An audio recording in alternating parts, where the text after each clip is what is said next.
Chavrusa Daf. And welcome to a Riverside recording at 10:56 p.m. on August 19th, 2023. We are both up to Daf Vav. Today's Daf. We have an hour and 4 minutes to finish today's daf.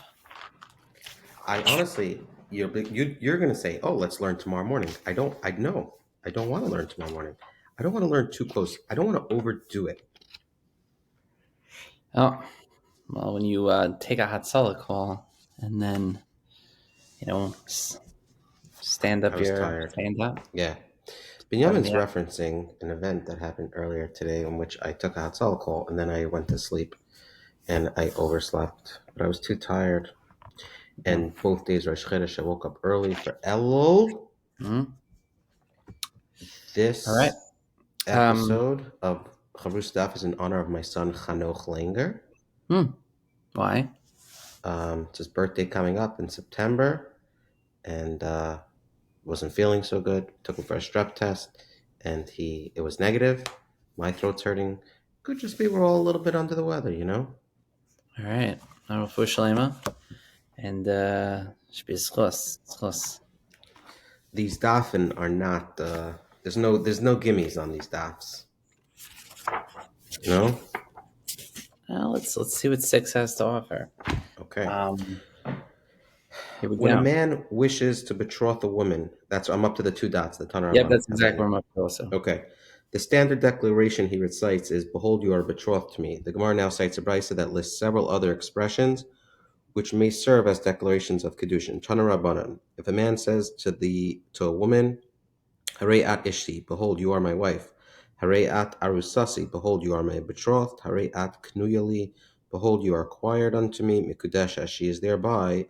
Mikudesh, as likewise if he says to her, "Harei at shali," behold, you are mine. "Harei at birshusi," behold, you are mine. Behold, you are in my jurisdiction, my rishus. "Harei at zikukali," behold, you are bound to me. Mikudesh, as she is thereby betrothed. For all the above expressions qualify as valid declarations of Kiddushin. In fact, the Gemara, why does the Brisa state the word betrothed twice? Effectively splitting up the list of proclamations into 2 groups, right? It starts by saying Hareyat They're both Arusasi. Mikudeshes, so why split it up into groups? Right. Just say a list of 6. Tana tlas shaminu v'garsinu. The Tana who taught this Brisa heard them in separate groups of 3 and recited them this way in his oral text. So I'll be honest with you, when I read a Gemara like this and it's easy, I don't feel stress. I don't feel pressure. When there's a Gemara that's taxing on my brain, it's pressure. I get stressed out. I do. Okay. It creates it creates real stress inside of me.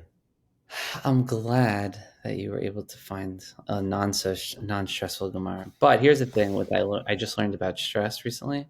Yeah. That we're always like scared to, like, that's what anxiety is it's you gotta go over the wave. And many times we get to the top of that wave and we're like, no, I don't want to do it, and so you come back down. And it's a good feeling when you don't have to go through that stressful thing, like speaking in public or maybe a stressful dot. But when you go over that wave, the feeling that you get of accomplishing that tough thing that you didn't want to do, that you were trying to avoid, that feeling is way better than going down the wave. Riding the wave is even better. So just remember to ride the wave. Let's go. Let's ride the wave. Having cited the above brisa, the Gemara queries whether certain other vague expressions also qualify as valid declarations of Kiddushin. Ibalhu, they asked a question, Miuchedes li mahu. What if a man said to a woman, "You are singled out for me"? Miuchedes is a verb form of echad. Oh, and it says in the pasuk, by the creation of man and woman, al kein yazav ishas avaves imei davak ishtay livasar echad. Therefore, man leaves his father and his mother and cleaves to his wife, and they become one flesh. Miu edes li mahu. What if he said, "You are designated for me"? Or ezrasi mahu. What if he said, "You are my helpmate"?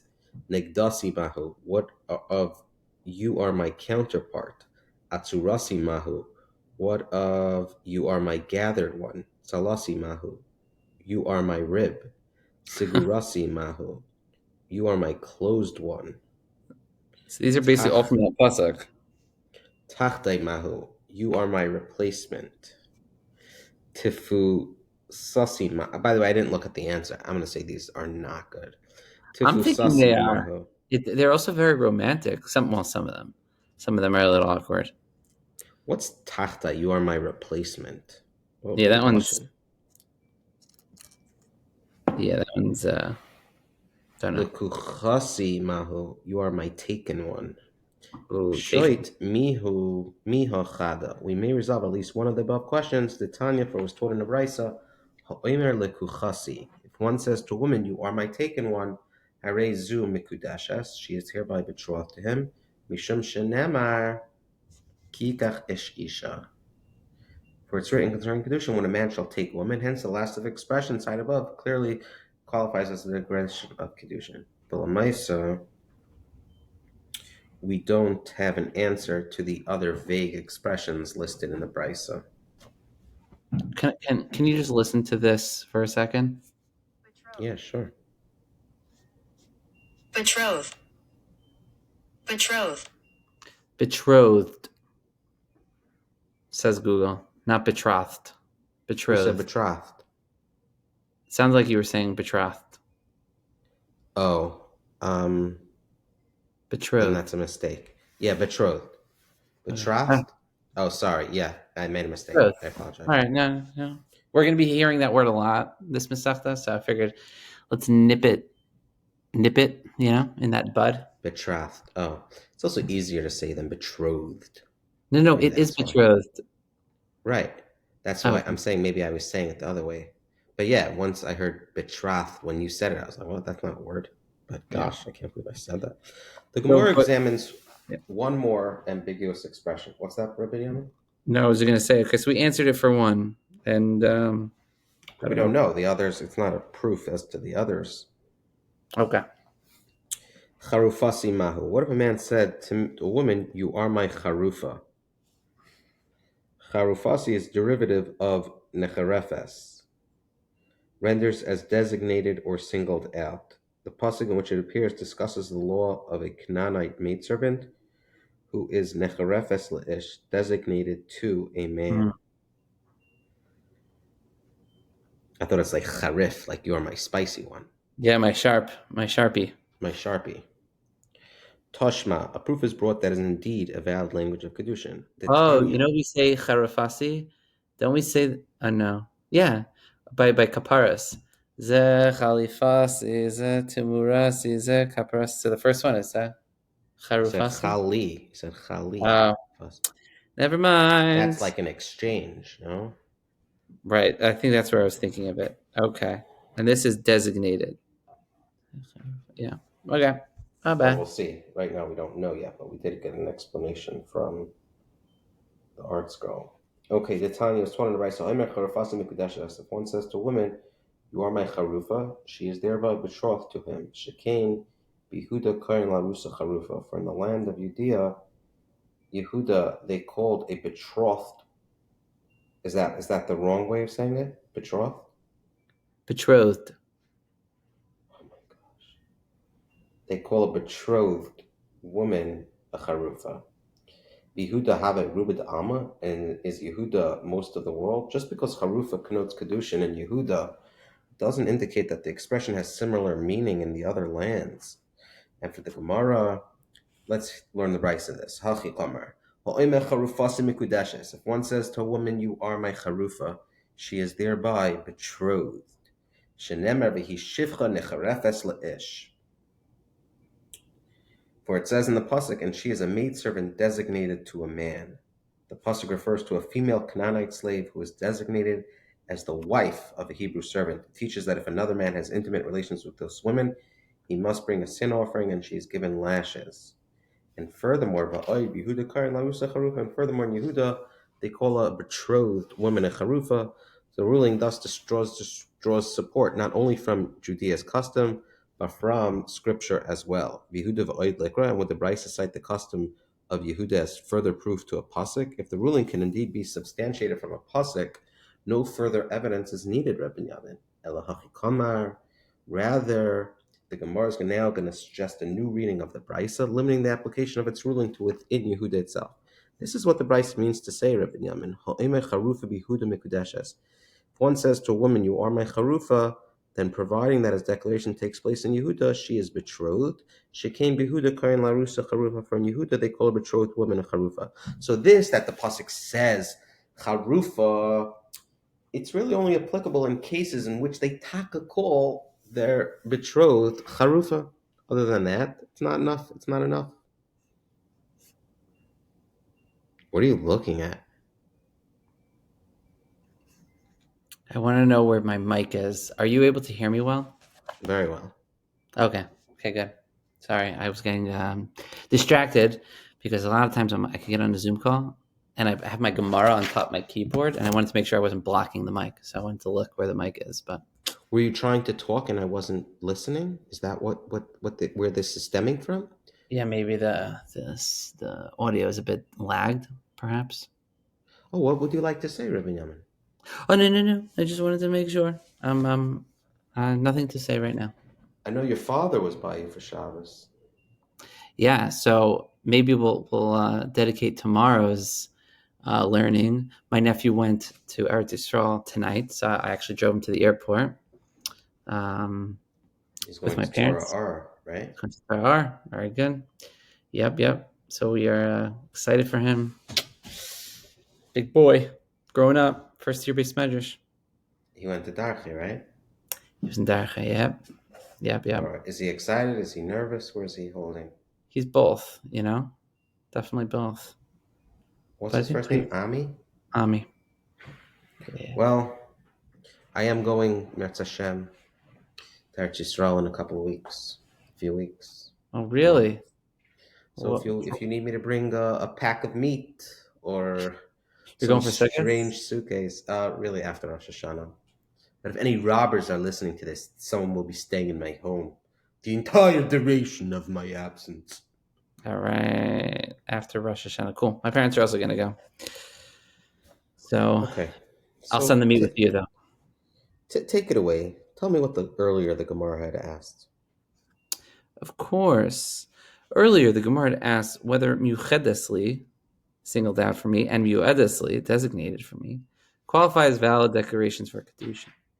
The Gemara now clarifies the circumstances of the cases under question. But my Eskina, what kind of case are we dealing with? Ilim b'she'im medaber ima al iske gita v'kedusha. Like, were they talking about this? Because we had this in Nazir, right? This is, I think, a Gemara we did at the end of 5, where we didn't do together, but it was reminding me of the Gemara in Nazir, because it actually said aha. Remember when we said if someone says aha, then he's a Nazir. And the Gemara explained there because there was a Nazir passing by. So when you say aha, you mean aha Nazir, right? I am on this Nazir. So too in these cases where you just say like a random declaration, like what's the context? Like there needs to be context. So let's understand what this context is. If you weren't talking about Gittin and Kiddushin, then even if his words were to qualify as a legal declaration of Kiddushin would be invalid for Menayata Mai Kamarla. How does she know what he's saying to her? Clearly, then, this cannot be the case with what we're dealing with. So look at note 16. If the man did not indicate his intent to betroth her beforehand, then there's no reason to believe that she understands what he means by the obscure terms of muchedesli or muedesli. Hence, regardless of whether these languages legally qualify as declarations of Kiddushin, Kiddushin would be invalid for the woman's apparent consent to his proposal does not indicate that she has agreed to marry him. Can you imagine? She goes home. She's like, "Yeah, I just my work partner. We're doing a project together. He asked me. He singled me out." And she like calls him the next morning, and he's like, "Okay, so should we have a party for the chasana?" And she's What do like, you want the flowers to look like? And she goes with it for a long time. She doesn't realize it until it's like the way of the day of the marriage, and he's like, "Okay, so I'll see you later." We're not allowed to see each other today. She's like, "Why are we not allowed to see each other? I don't get it." Oh, we're doing pictures. Like this is weird. This is like a business thing. We're doing okay, and yeah. Anyways, so Ella rather the question must concern where they were talking about it. It wasn't Oh, just that's a word. Yaakov's wife's name. Gita. Look at that. This is Gita. The element dabra Oh, ima okay. al iske Gita v'gidusha. Afal gav loy amar lo nami. Then even if he would now hand her money and not say anything at all to her, the Kiddushin would also be valid. So basically, if you're talking about getting the Kiddushin and then you just hand over money, then not even saying nothing at all is actually going to be enough. Note Who said 17. anything about him giving her money, though? Meaning, okay, fine, you're right. If he hands her money, doesn't say anything, maybe they're Well, I Mekudeshos. think we always said that all these statements have to go along with giving, pruta or shava pruta, kesef or shava kesef, something. So I think that's the assumption. Oh, But now oh, it's oh. saying if you're giving money, if you're talking about getting a Kiddushin, give money, maybe you don't even have to say anything at all. That seems like a chiddush. Note 17, as the Gemara proceeds to show, the halacha follows Rabbi Yossi, who maintains that if a man speaks to a woman about getting married prior to handing her money, no further declaration of Kiddushin is needed. Thus, if after such a discussion has taken place, a man would make a statement such as Mucheresli, the question of the validity of the statement seemed to be irrelevant to the ruling. Either way, the Kiddushin should be valid because the discussion about marriage is just taking place, and then you gave money. Okay. So let's see. That's not the Gemara substantiates the premise the Gemara substantiates the premise upon which its question rested, showing that discussion of Kiddushin with a woman can in fact serve in place of a declaration of Kiddushin. Tanan, you're talking with a woman about getting a Kiddushin. Why are you talking about getting? But okay. Is he married to her? No. I thought I was talking about some pinuya that you're just talking on the street. Oh, no, 19 addresses my question. If a married man was speaking to his wife about divorcing her, or if a man was speaking to an unmarried woman about betrothing her, neither of those cases. Oh, yeah. V'nasan lagita kiddusha v'lei perish, and the married guy gave a gad, or the single guy to the single girl gave um, kiddushin, but he didn't explain his purpose. Rabbi Yossi Amar Diyai. Rabbi Yossi says this is good enough. What's that click? Ah. Rabbi Yossi Amar Diyai. Rabbi Yossi says this is good enough, and it's a kosher kedushin or gab, even though he didn't explicitly declare anything. Rabbi Yehuda Amar Tzarech L'Varish. No, Rabbi Yehuda says he has to explain his actions, and therefore his actions have no effect if he merely remains silent. Rav Huna Amar Shmuel Halacha Rabbi Yossi, who maintains that no explicit declaration is needed. We thus remain with the earlier question. Whether or not a previous discussion of marriage has taken place, it does not seem to matter whether the man's vague words qualify as a legal declaration of Kiddushin. Why then do inquire concerning the validity of these vague expressions? So So I first don't of all, understand. Yeah, we had a question, right? When someone says these two vague terms, is it good or is it not good? So then Gemara says, okay, what are you talking about? If they're not talking about anything, then it's not good. Then it must be the case we're talking about is where they were speaking about it, and and then if he hands her money, you also don't need to say anything. So in what case are we talking here? So now the Gemara says, no, the man was speaking to her about this stuff, and then he gave her. this was the raya. The raya is Rabbi Yossi. We see that Rabbi Yossi holds. We're bringing this Gemara to show that Rabbi Yossi holds. There's machlekes, but Rabbi Yossi is the one who holds that you don't actually have to say a declaration, and the kedushin or the get is going to be valid just because you were on that topic. So all we're trying to do is say that the Gemara before we're we're just substantiating the question, where the Gemara before asked, what's the case of mu'edesli? And we're like, oh, you're talking about getting a Kiddushin. But if you were talking about getting Kiddushin, then who cares that you even said mu'edesli? You don't even say anything. Right. So then it basically goes back to the original question: what's the case of mu'edesli and mu'edesli?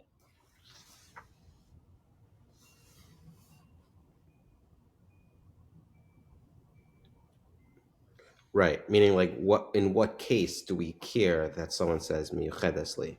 Exactly. It, right. Okay. So the Gemara is going to answer. Amri la'ilam b'medaber ima l'skei. Really, the case of where you're saying miyuchedesli is talking about where they were on the topic. But the idea of law of a shasek, and if you now simply give her the money and keep silent, hachanami, you would say it's kedushin is valid, like Rabbi Yossi just taught us. But hachamai skinon. Here we're dealing with the yav of amar law bahani lishni. He gave her money after discussing marriage, and he spoke to her using one of these vague expressions. So the question is, hani lishni lekedusheh amar law? Are these lashonos kedushin? And he's saying it in order to betroth her? Or is this for a work event, to hire her to work for him? Meaning he shouldn't have said anything. Now that he's saying something, He's he's messing himself up. right. Yep. Or maybe he's not messing himself. That's why the Gemara is concerned, because if you're saying something, then maybe you didn't need to say anything. Now that you're saying something, do we say, hey, maybe he actually is giving the money for a work engagement? Right. And So then if it's this the happens other like way that, around. She's what? thinking she's getting married, and he's Right, ready just to sign the business deal. right. And then you know he's surprised Teiku. when she's you know well, let's just leave it at that. All right. Okay. The Gemara cites the text of the Mishnah quoted above and analyzes it. Gufa. We return to the text of the Mishnah cited earlier. If a man was speaking with a woman about matters relating to her bill of divorce or her Kiddushin, he then gives her the get or something for her Kiddushin and didn't explain the purpose of his actions. That is good, and it's the kedushin or the gerushin is chal. Rabbi Yehuda Omer tzorich lefarish. Rabbi Yehuda says he must explain his intentions, and the kedushin or the get does not take effect if he merely remains silent. The Gemara introduces a qualification of Rabbi Yossi's ruling. Amar Yehuda Amar Shmuel, v'husha asukin ba'oisei inyan, and this ruling of Rabbi Yossi that a previous discussion about marriage suffices applies only when they are still dealing within the same topic of a conversation immediately prior to the act of Kiddushin. If, however, they have already digressed to speak of other concerns, the Kiddushin does not take effect. So, if they say, hey, yeah, oh, yeah, the marriage, oh, marriage is great, I love marriage, marriage is great. So the Mets beat the Cardinals 13-3, yeah, here's some money. Yeah, maybe it's if they want to place a bet. Oh, not good. Because she's like, oh, he wants to go to a baseball game with me. The Chaynam Rabbi Elazar Rabbi Shaya, and so said Rabbi Elazar in the name of Rabbi Shaya, v'husha asukin ba'oise inyan. This Rabbi Husa's ruling that the Kedushin is valid applies only when they are still dealing within the same topic, just prior to the act of Kedushin Kitnai. This qualification of Rabbi Yossi's ruling is the subject of a dispute among Tanoim. Rabbi Omer, not Rabbi, Rabbi, even though it's Rabbi. Robbie. Vihusha sukin ba'isa inyan. This principle that speaking about marriage suffices applies only when they're still dealing within the same topic of conversation just prior to the act of kedusha. Rabbi Elazar and Rabbi Shimon Omer, afal pi she'ena sukin ba'isa inyan. Even if they're not dealing with it, they're talking about the Mets Cardinals game. The kedushin is still valid. Oh, In wow. fact, the Yeah. Gemara v'i lab da sukin ba'isa inyan. If they're not dealing within the same topic, no yada mai kamarla. How is she to know what he's saying to her when he gives her the money? Right? Imagine Right. it's 2 hours later and she gives him the money. She's like, "This is definitely for a work engagement." Amar Abaye said the case in which Rabbi Elazar Bar Shimon considers kedushin valid, even though they had stopped discussing marriage, me'inyan le'inyan ba'isa inyan, is where they had digressed only from topic to topic within the same general topic of marriage. Since the money was given immediately after subjects related to marriage were discussed, Elizabeth Shimon maintains that Kiddushin is valid. So first they were talking about marriage, and they were talking about, the father-in-law, how much money should he pay for the kala and the chassan in the first year of marriage. And then they're like, oh yeah, that's interesting. She's like, oh, by the way, where do you go first days Yantif? And like, oh, first days Yantif, I would probably go to my, like, and then he hands you the money, and you're like, wait, they were talking 20 minutes ago about some other thing, and now they brought this, and then he's giving the money. Like, maybe you'll say, oh, he's just jumping from topic to topic. Maybe he just jumped to a work engagement. It comes along. No, even though it's topic to topic, it's all within Kiddushin. Um, Rashi says after discussing actually getting married, they had digressed to speak of related topics such as the assets which he had to support her with, or the value of her dowry. Oh, it's pronounced Dory. Oh, okay, sorry. Sheesh. The Gemara issues a ruling regarding the tonight controversy cited above. Amar of Huna, Amar Shmuel. Rav Huna said in the name of Shmuel, Halacha Rabbi Yosi. The halacha follows the view of Rabbi Yosi that the discussion of marriage or divorce suffices in place of a formal declaration. Concerning this ruling, the Gemara inquires, Amar le Rabbi Yemer le Rabashi. Rabbi Yemer said to Ravashi, V'hela Adama Rabbi Yehuda Amar Shmuel. Now as to which Rabbi Yehuda said in the name of Shmuel. Kol she'ena yodei beitiv kitin Kiddushin. Anyone who does not know the laws of divorce documents and Kiddushin, Layla Isik Imam, should not have no dealings with them. Anyone who doesn't know the nature of divorce documents, one who's not an expert in the laws on divorce and Kiddushin, should not judge such cases, as Isaac Rashi, for an unwitting error in the decision could prove intractable. For example, if the judge should mistakenly permit a married woman to wed another man, the offspring of the second union would be illegitimate. They'd be mamzer. Afilu loy shmile ha'adar Rav Huna Mashmul. Is this rule to be applied even to a judge who has not heard that which Rav Huna said in the name of Shmuel? So the halacha follows are like Rabbi Yossi. Now Rabbi Yemer said to Rav Ashi, who said in the name of Shmuel, anyone who doesn't know the laws of Gittin and Kiddushin shouldn't have dealings with them. And this rule should be applied even to a judge who has not heard that which Rav Huna said in the name of Shmuel, that the halacha follows Rabbi Yossi. Amalei ein hachinami. Yes, this too, a judge must be indeed aware of this ruling as well. Rashi understands Reme's question to be whether it is a frequent occurrence that a man gives a woman money for Kiddushin or a get without explaining his intentions. If it is, then a judge should not be permitted to educate a marriage law unless he's aware that Lacha follows Rabbi Yossi. What's the Gemara saying here? Gemara is just like basically going back that we had a machlekes, Rabbi Yosi and Rabbi Yehuda.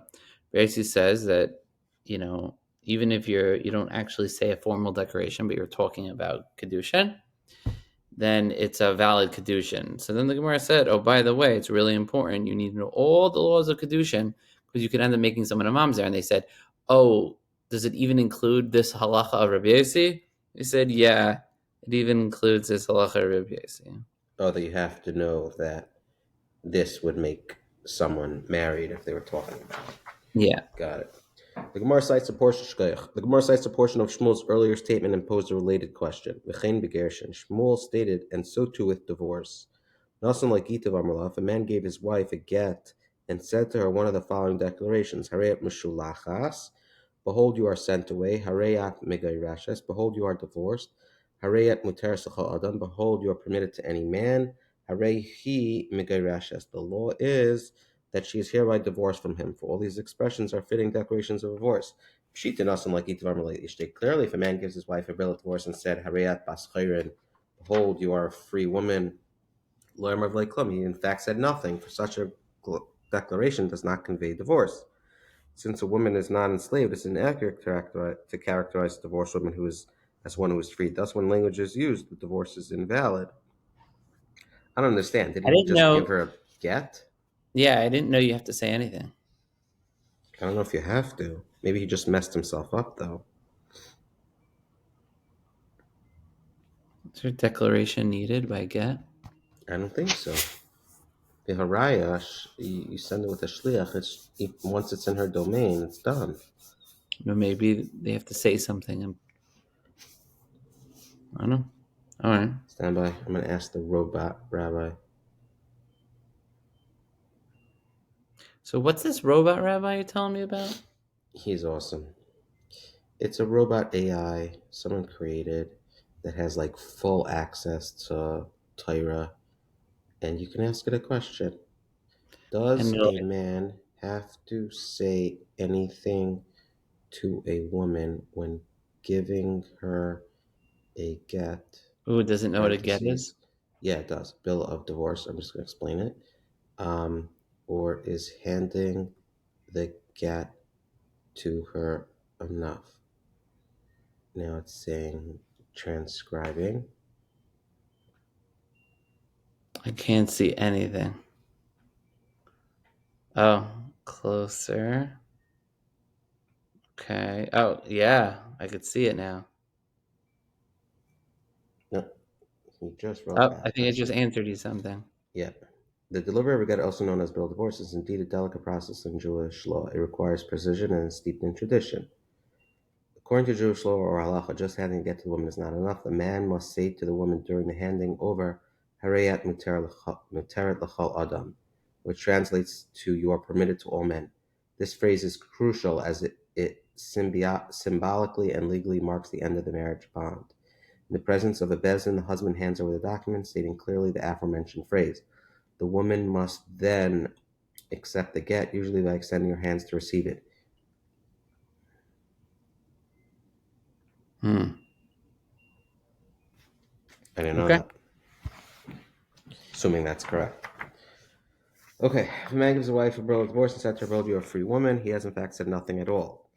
Omar la l'shifchasa. If a man said to his Canaanite woman, "You are permitted to any man," lo yamar b'lei klum. He has likewise said nothing at all, for such a declaration fails to connote emancipation. Mm-hmm. Why? Because Oh, this is a that's what Canaanite you're supposed woman. to say to That's a your wife, slave. and Oh, instead you're okay, saying, yeah, yeah. When a Canaanite slave woman is emancipated, she may become a full Jewess. With this status, she gains the right to marry any Jew except a Kohen. But she also becomes forbidden to cohabit with male slaves. As such, you are permitted to any man fails to accurately convey the idea of emancipation. This declaration is in fact appropriate only for divorce. Got it. A third case presents us with a question. If a man said to his wife, "Behold, you are unto yourself," Mahu, what is the law here? Do we say that he says this to her in order to relinquish his rights to the products of her labor? Perhaps he says to her to terminate the marriage completely. So hold on, he's handing her a get and he's saying this, right? "Yep, Well, what's the Hava mean to say that he's not referring to divorce? it's a good question." You're saying that the get should show that you're talking about it. Hmm. Under Jewish law, a husband is required to provide for the needs of his wife, and in return, he's entitled to the products of her labor. If he wishes, however, he may waive his rights to the latter. So he hands her a get. Maybe he doesn't want the get to be chal right away, but he wants to relinquish himself from having the rights to her labor. Okay. A Bryce decided to resolve the question. Amalei Ravina Ravashi, Toshma, the Tanya was taught in the Bryce, Gufi shall get shichur. The essential text of a document of emancipation is comprised of one of these phrases: "Behold, you are a free man," or "Behold, you are unto yourself." Hashto ma ebed Kanani Gufa. Now let us compare. If a Canaanite slave whose entire self is owned by his master, ki amar hare ad lazmecha, nevertheless, when his master says to him, "Behold, you are unto yourself," legami kamarla, he says this to him to set him free completely. He should delight kana leguf, and then regarding a woman whose very self is not owned by her husband, like kol shekain, is not certain that such language implies a complete severance. Surely this is so. We may conclude that when he says, "Behold, you are unto yourself," learning it out from Evet Kanani, that it's indeed a valid declaration and it's a complete severance, as we see by a get shechrer. Oh, Ravina okay. advances a second query. Amar le Ravina Rabashi, Amar la'avdai ainli asik b'chamai. If one says to his Canaanite slave, "I have no dealings with you," what is the meaning of his words? Do we say that when a master says, "I have no dealings with you," he says this to have set him free completely? Perhaps he says to him only to relinquish rights to his labor. That is, perhaps the declaration does not connote that the person should no longer have the status of a slave, but rather that the present master should no longer be entitled to the benefits of his labor, but he could still tell him what to do. Amalei Rav Nachman Rav Ashi. Rav Nachman said to Rav Ashi, that was Ravina asking the question, and then Rav Nachman pops up and he says something to Rav Ashi. Or no, it's a brisa, a separate brisa. Amalei Rav Chanan Mechuzah Rav Ashi, and some say that it was Rav Chanin the Mechuzah who said this to Rav Ashi. Toshma. If one sells his Canaan slave to an idolater, the slave goes free and needs a bill of emancipation from his first master before he attains the status of a full Jew and can be permitted to marry a Jewess. So this guy is owned, this Canaanite slave is being sold by a Jew to a guy. The slave Right. goes free. I feel like you're not supposed to do that, but When a Canaanite slave is acquired by a Jew, he undergoes Mila and immersion in the mikveh and thereby attains quasi-Jewish status. As a consequence, he becomes obligated to know all the mitzvahs the Torah made incumbent upon Jewish females, although he remains permitted to marry Jewess. When a Jew sells his Canaanite slave to a Gentile, it is presumed that the slave will no longer be able to properly observe those mitzvahs which are incumbent upon him. This being the case, the sages penalized any Jewish master who makes such a sale by requiring him to redeem the servant from the Gentile, and if need be, to pay up to 10 times the slave's market value to do so. They also declared that even after the servant leaves the Gentile's jurisdiction, his original Jewish owner may no longer enslave him. But now he's Jewish? well, that's the thing. After you free your slave, Meaning the sale to the guy is chal, but now he has to buy him back, right? yeah, it's weird, right? He gets a penalty. And when he comes back, he has the same Jewish obligations as he had before he was sold to the guy, or he's a full-fledged Jew, this slave. Well, right. I mean, I think if he's still a slave, until he's actually free, he's still not going to be able to marry a Jewish female, So when it right? says in the Bryce, if one sells his Canaanite slave to a guy, the slave goes free, meaning he buys him back and then he's free to go. Um, It looks like it. If one sells his Canaanite slave to a guy, the well, we slave just goes said, free right. He and goes needs a free, bill of emancipation from his first master before he attains the status of a full Jew and can be permitted to marry a Jewess. right. So the So reason he goes it free is worked out for that him. penalty. What? He goes free because of that penalty, right?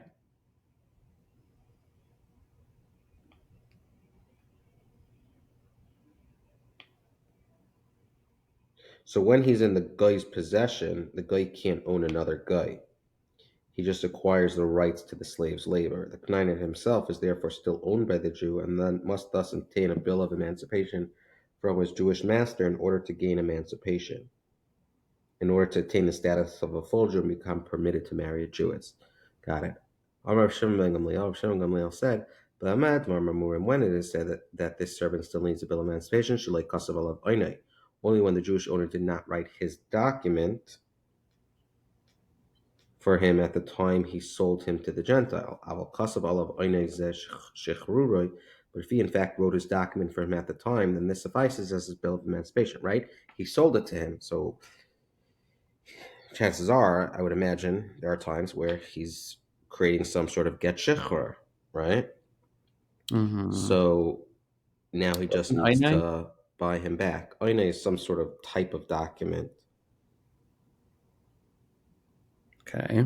Hechidami oine, what is meant by this document, which suffices as a bill of emancipation?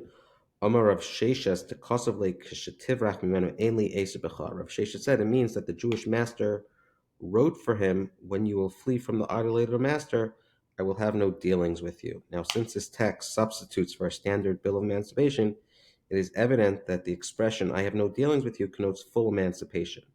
So Ravina, who asked Rav Ashi when someone says to his clanning slaves, I have no dealings with you, doesn't mean that it means to set him free completely, or perhaps he says to him only to relinquish rights to his labor.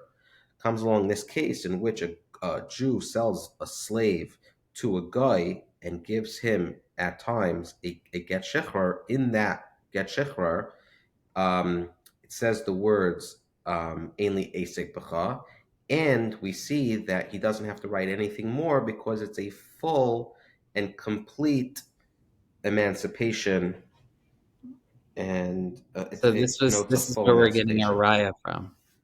Correct. Right. Like literally a case where it said, like, yeah, it's a case where he wrote something related to, oh, you're going to the guy. Okay, here's a get. Here's a get. It's going to say in it, I have no dealings with you, and you move on. Oh, you're not supposed to sell it to a guy. Now you have to buy him back, and you have to give him a get check. Oh, you don't have to actually give him another get because in there it said I have no dealings with you, and that unto itself is a complete and full emancipation. Amar Baya, Mekadesh b'milva ena mikudeshes.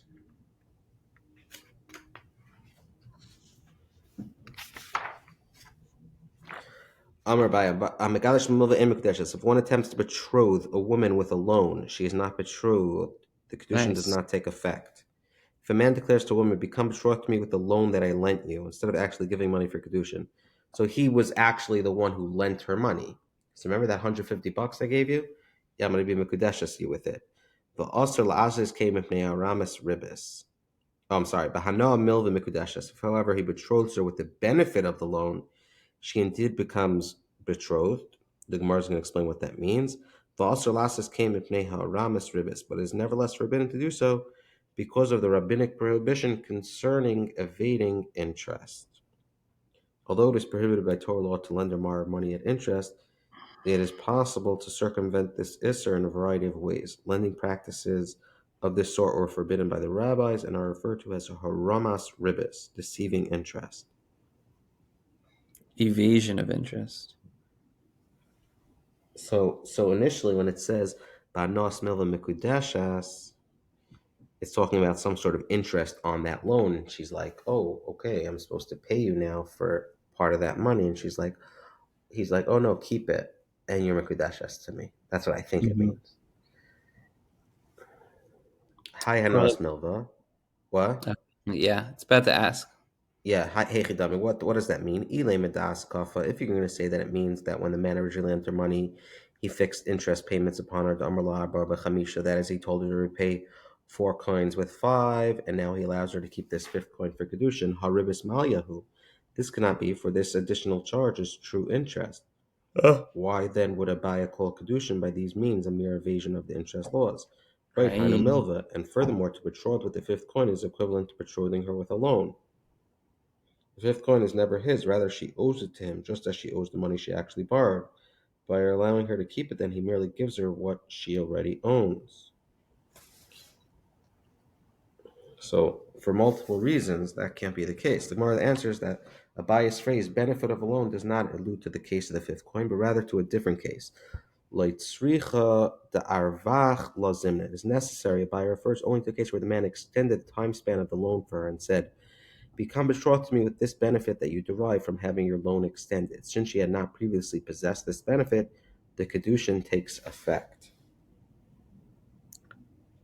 Similarly, if a man would forgive the woman's debt entirely and say to her, become betrothed to Mm. me with the benefit you receive from this part, and the Kiddushin will also be valid. It is only when he betroths her with the money of the loan itself that his action has no effect, for she already owns these money, and consequently he's giving her nothing now.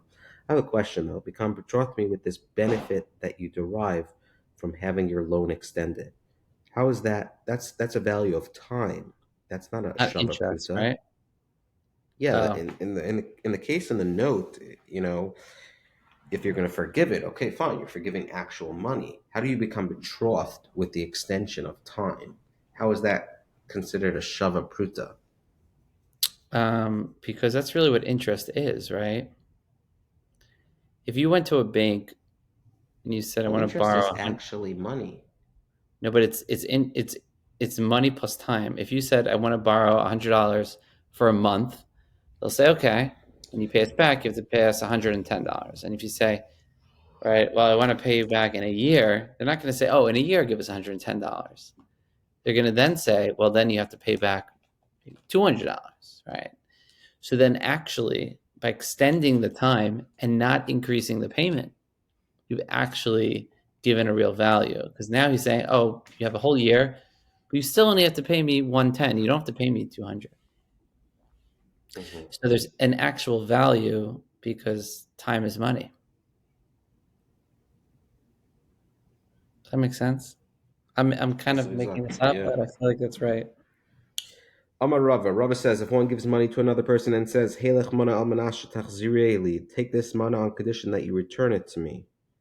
B'mecher loy kana. If the money is being given in order to effect a sale, the transaction is not affected, and the purchase. Okay, I'm out of time. I have no strength left.